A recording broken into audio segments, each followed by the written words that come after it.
नहीं थी। हमारे भारत की बहनें जो थी वो चिड़िया की तरह ही रहती थी। उनके डाल डाल पर सोने की चिड़िया करती है बसेरा, वो भारत देश मेरा, वो भारत देश है मेरा, वो भारत देश है मेरा, वो भारत देश है मेरा।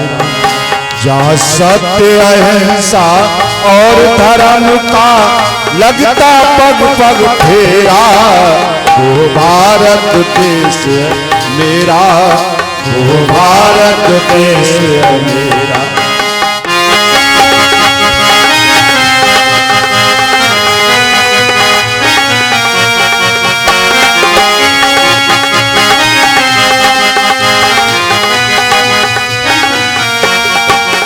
वो धरती जहाँ पर ऋषि मुनि जपते हरि नाम की माला, हरि बोल हरि बोल हरि बोल हरि बोल।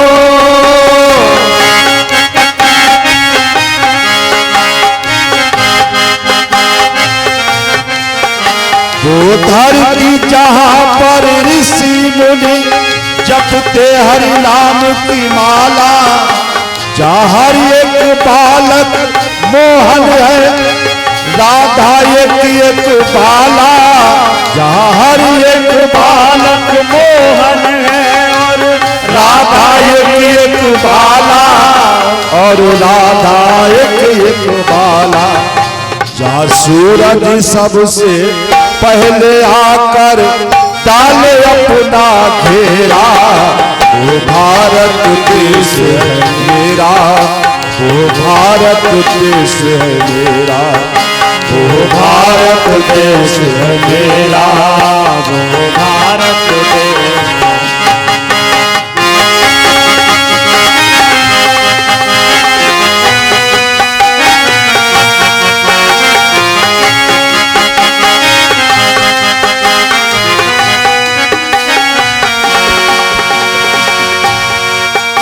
जहाँ आसमान से बातें करते मंदिर और शिवाले, जहाँ आसमान से बातें करते मंदिर और शिवाले, हरि बोल हरि बोल हरि बोल हरि बोल। जहाँ आसमान से बातें करते मंदिर और शिवाले, जहाँ आसमान से बातें करते मंदिर और शिवाले, जहाँ किसी नगर और किसी द्वार पर कोई न ताला डाले, जहाँ किसी नगर और किसी द्वार पर कोई न ताला डाले और कोई न ताला डाले, जहाँ सत्य अहिंसा और धर्म का चारों ओर घेरा, वो भारत देश है मेरा, वो भारत देश है मेरा, वो भारत देश है मेरा, वो भारत देश है मेरा।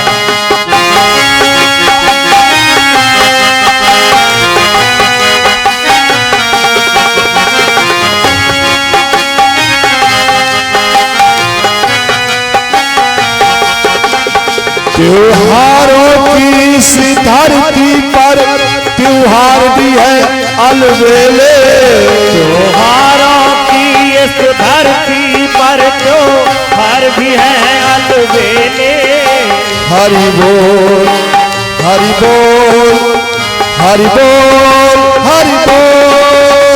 त्योहारों की इस धरती पर त्योहार भी है अलबेले, कहीं दिवाली की जगमग है, कहीं होली के मेले, और कहीं दिवाली की जगमग है, कहीं होली के मेले, और कहीं होली के मेले। जहाँ रास रंग और हंसी खुशी का चारों ओर घेरा, वो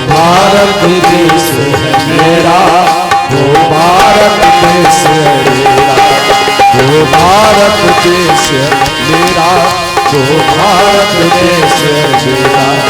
जहाँ सत्य अहिंसा और धर्म का लगता पग पग फेरा, वो भारत देश मेरा, वो भारत देश मेरा, वो भारत देश मेरा, वो भारत देश मेरा, वो भारत देश मेरा, वो भारत देश मेरा, वो भारत देश मेरा, वो भारत देश मेरा।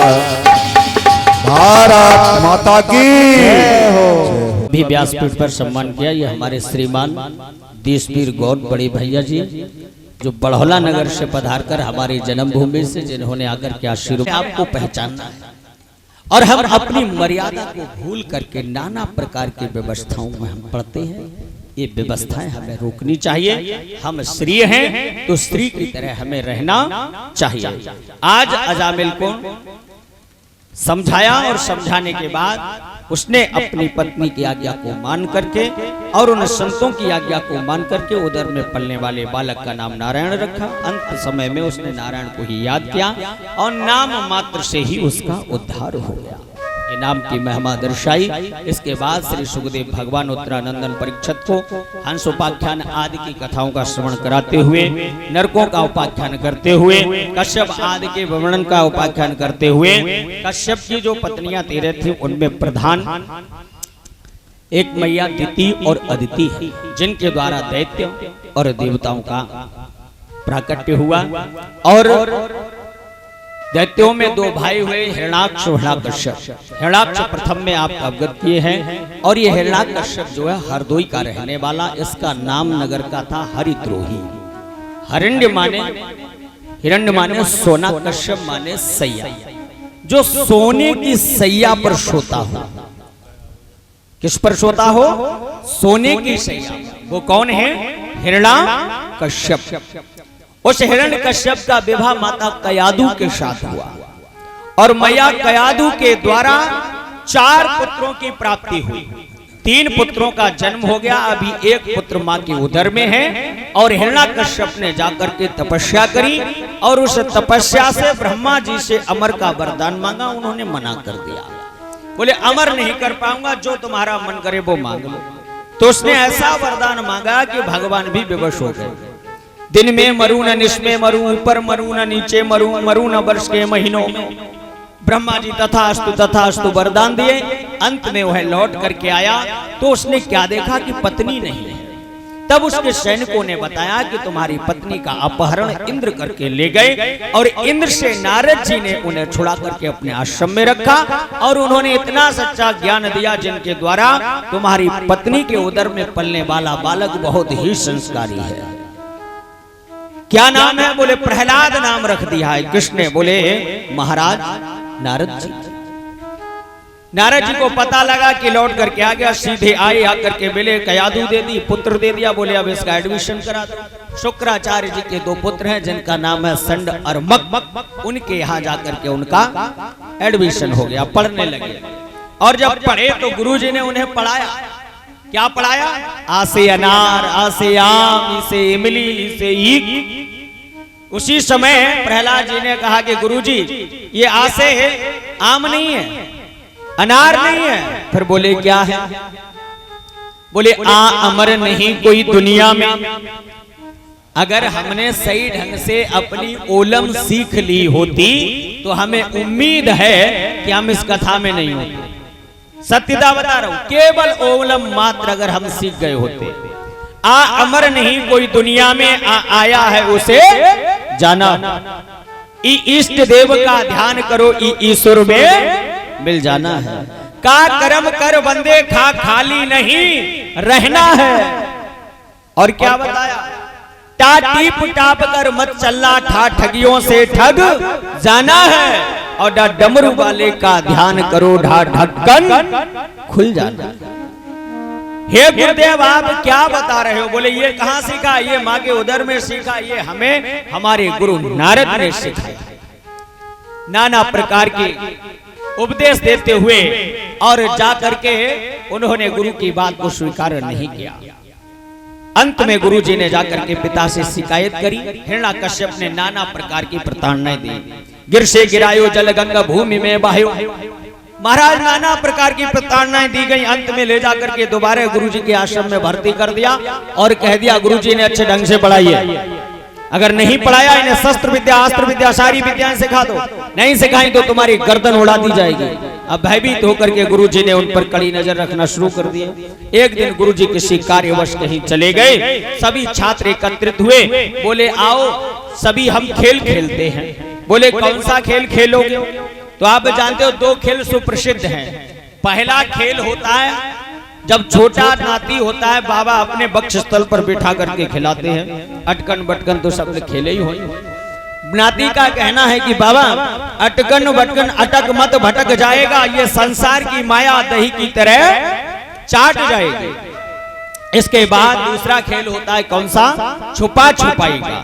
प्रहलाद जी ने कहा कि देखिए छुपा छुपाई तो हम खेलेंगे, लेकिन जो हम खेल खिलाएं उसे खेलिए।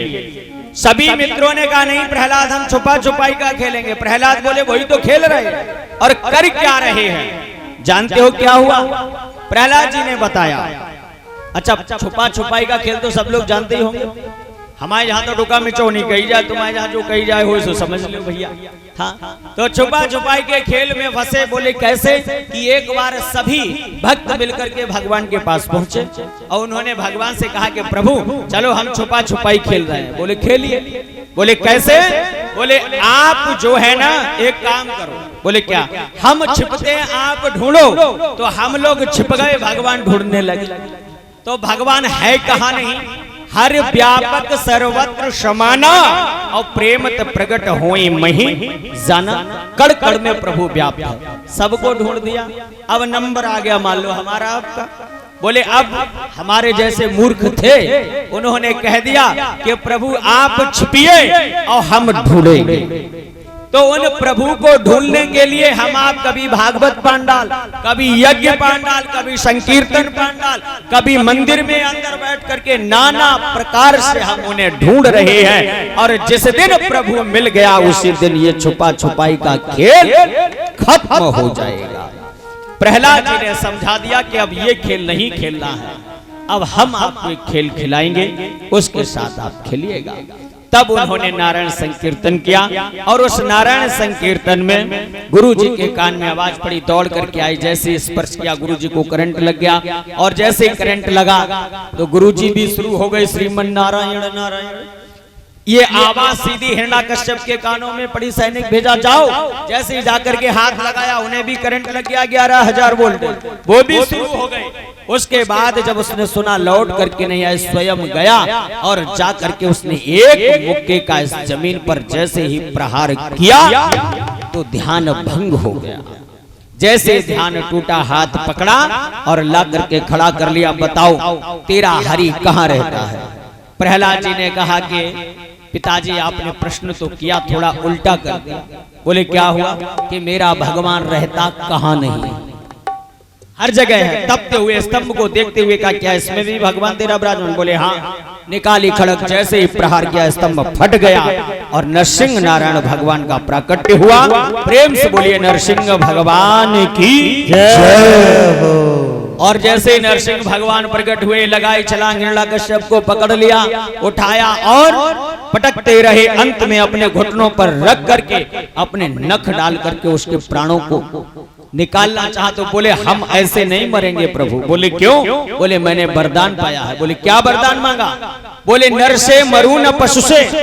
अब बताइए मैं नर हूं या पशु? न नर है न पशु, मर जाएगा। बोले दिन में मरू न निश में? बोले दिन है या रात्रि? बोले संध्यान काल बेला। बोले गौधूल बेला। बोले फिर कब मरेगा? बोले मरू न वर्ष के महीनों में। बोले तुम्हारे लिए ये एक्स्ट्रा महीना बनाया गया है, जो तिथि घटती और बढ़ती है तब आप कहते हो पंडित जी ने जो है महीना गड़बड़ कर दिया, तिथि गड़बड़ कर दी, दो त्योहार कर दिए। ये सारी व्यवस्थाएं बनाई जाती हैं, याद रखिएगा। कोई गलत नहीं है, हमारी समझ गलत है, उस समय हमें सही ढंग से समझ लेना चाहिए। अब पूरा महीना बन करके जब तैयार हुआ और उस महीने में हम तुम्हारे लिए स्पेशल आए हैं, अब कुछ तुम्हारा वरदान बाकी नहीं है। नाखूनों से चीर डाला और जैसे ही प्राणांत हुआ तो भगवान का क्रोध शांत नहीं हो रहा है। सभी दौड़ करके देवता आदि आए, पुष्प वर्षा करने लगे। माता लक्ष्मी आदि सभी ने आकर के प्रहलाद जी को भगवान के आगे बढ़ाया। भगवान ने लंबी जिह्वा निकाल करके मुखमंडल को चाटा और ममतत्व का दर्शन कराते हुए गोद में बैठा करके भगवान ने प्रार्थना करी, भक्तराज मुझे माफ करना, देर भई आने में, गिर से गिरायो जल गंगा भूमि में बहायो, भक्तराज मुझे माफ करना, देर भई आने में। और क्षमा याचना मांगी। और इसके उपरांत श्री नरसिंह हरि नारायण ने प्रहलाद जी के ऊपर कृपा कर हाथ घुमाया, बोले प्रहलाद तुम भक्त नहीं, तुम तो स्वयं भागवत हो। अंत में प्रहलाद जी ने दोनों हाथ जोड़ करके प्रार्थना करते हुए कहा कि प्रभु हम एक बात जानना चाहते हैं। बोले क्या? कि मैं ये जानना चाहता हूं गोविंद कि मेरे पिताजी का जो देहावसान हुआ है इनको कौन सा स्थान मिलेगा, स्वर्ग में जाएंगे, नरक में जाएंगे? बोले महाराज बेटा जिस घर में तुम्हारे जैसा पुत्र उत्पन्न होगा उस घर के वंश में कभी कोई नरक में नहीं जा सकता। जिनके समक्ष मैं स्वयं खड़ा हूं, जन्म जन्म मुनि यतन कराही, अंतराम कह आवत नहीं। जब मैं स्वयं खड़ा हूं तो क्या हो सकता है? आशीर्वाद दिया। अंत में वहां से श्री नरसिंह भगवान ने अपने उस निज स्थान का परित्याग करते हुए अपने धाम के लिए गमन किया। प्रेम से बोलो सल भगवान की जय।